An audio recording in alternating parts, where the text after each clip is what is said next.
Okay, apparently the whole box changing constantly is a recurring theme in this game, because look at this. Shield, ring. Ring, shield. Seriously?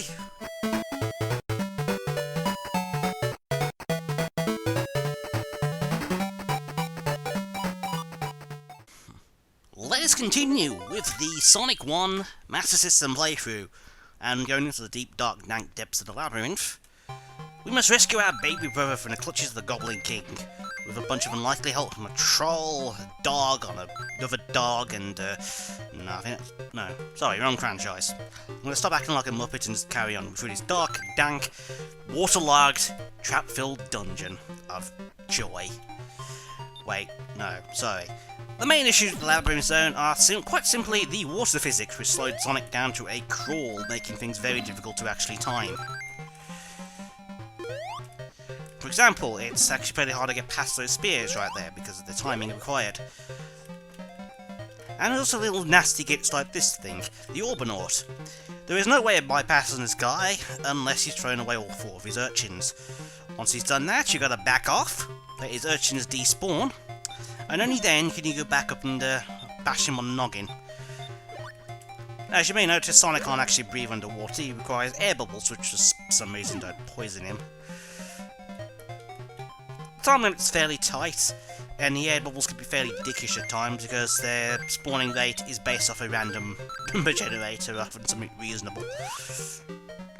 Now, I don't actually need that air bubble, but I'm not going to complain, or I could bypass it. That works too. Because we're basically at the end of the act right here. There's a lot of side paths, but they really aren't worth going through.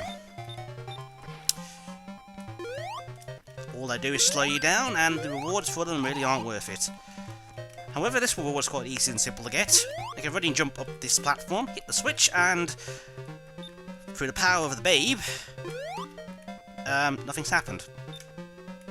It's changed to the 1-up. Yay! I think we had a magical misfire right there, mates. Well, you learned something new if we did. I didn't know that switch actually changed the box from a 1-up back to a ring counter. That was quite funny. So Act 1 is actually fairly easy. It's Act 2 where there's some difficult moments throughout it. Again, there's a lot of side paths, but they really aren't worth taking. Watch the spikes. Now you can jump off this second waterfall right here to get up to a path which leads to rings and shields. Unfortunately, the path is filled with spikes, so it's not worth it. That's the main problem with the side paths.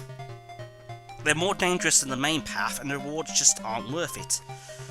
And they slow you down by a lot. For example, going through the side path on the first act slows you down by about a minute. It's just not worth it. And the problem with the Labyrinth Zone in this game, there's just nothing different to each act, whereas previous acts have something unique about them each. This one is basically just a retread of Act 1. Speaking of retreads, we now got a Pixel Perfect Jump, which is nice and annoying to bypass. Believe it or not, that is actually a Pixel Perfect Jump. It's very easy to mistime that jump there. And just watch your back here, because that thing likes to nab you a bit quick. But yeah, the main problem with Act 2 is it's no different to Act 1 really, it's a slightly different layout. And you're now past the only hard bit of the stage. We do however have to collect the Chaos Emerald. This one's fairly interesting as it actually requires you to use a power-up in order to grab it.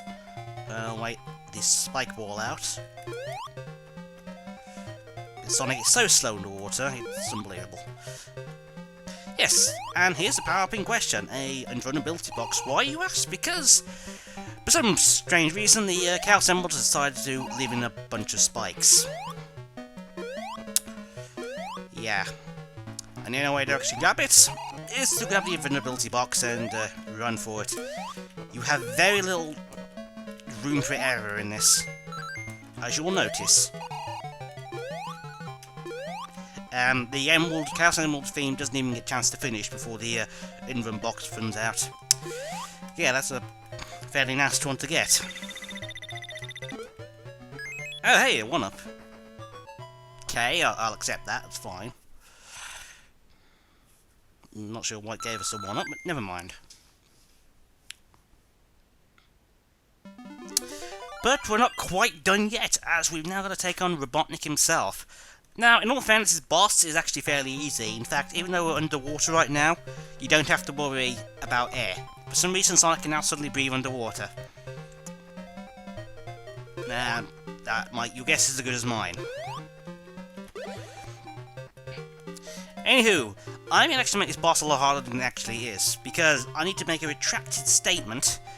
In a previous video I said you couldn't actually hit Robotnik in the middle of the boss fight. I'm going to make this boss fight a lot harder for myself and prove myself wrong, and do exactly that.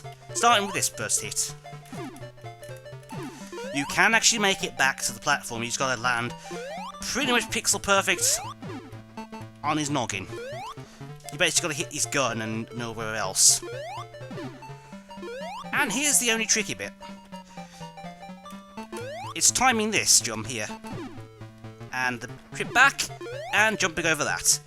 And Robotnik is now being defeated. In all fairness, this is a pretty easy boss. You don't have to hit him in the middle, I'm only going to speed the boss fight up a bit. And that's the Labyrinth zone over and done with.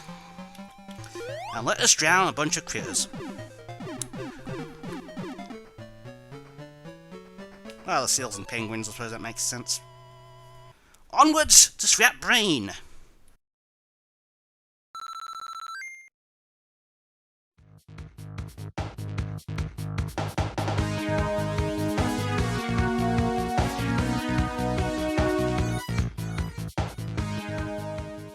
Unfortunately, the Labyrinth zone really just comes down to the air bubbles, really.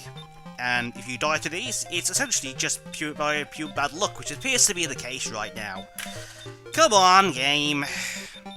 Air bubble. Hello? Well, thank you for ordaining the... cheeky git. Annoying. This is the Labyrinth zone. Well, that was silly. Just gotta sort of deal with all this slowdown. That jump there is possibly... Oh! Yeah, yes it is. That is the hardest jump in this level. Bloody hell. Ugh. Let's continue Sonic 1 on the Master System. We go deep into the Labyrinth, where we must rescue our baby brother from the clutches of the Goblin King. All the while learning a life lesson about... Oh my f***ing god! Who the hell's texting me? What'd you text me for, you? I wasn't expecting a text at this time of night. It's like 2 AM. Who the hell's texting me this time of night? Oh, you're a git. And oh god, and I've made it. Oh, that was close. That is a pixel perfect, oh for God's sake. I saw that coming as well. Doesn't look it, but it is so easy to mess up and hit those spikes you wouldn't believe. Oh my god!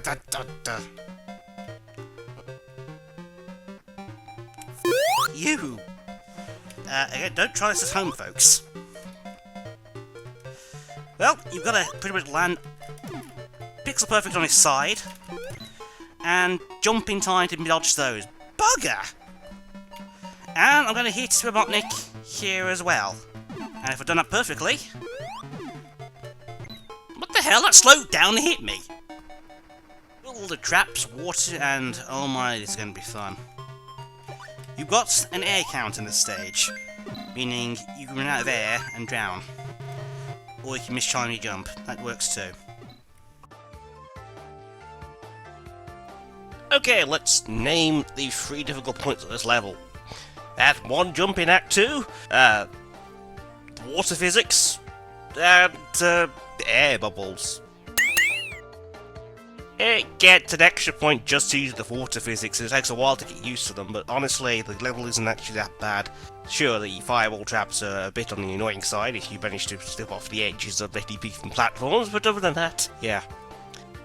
that's it. This was actually pretty damn easy. In fact, the boss itself, as I may have mentioned in the video, I made it harder for myself. You don't have to hit him in the middle, you can just take him on normally, and he's not much of a threat in all fairness.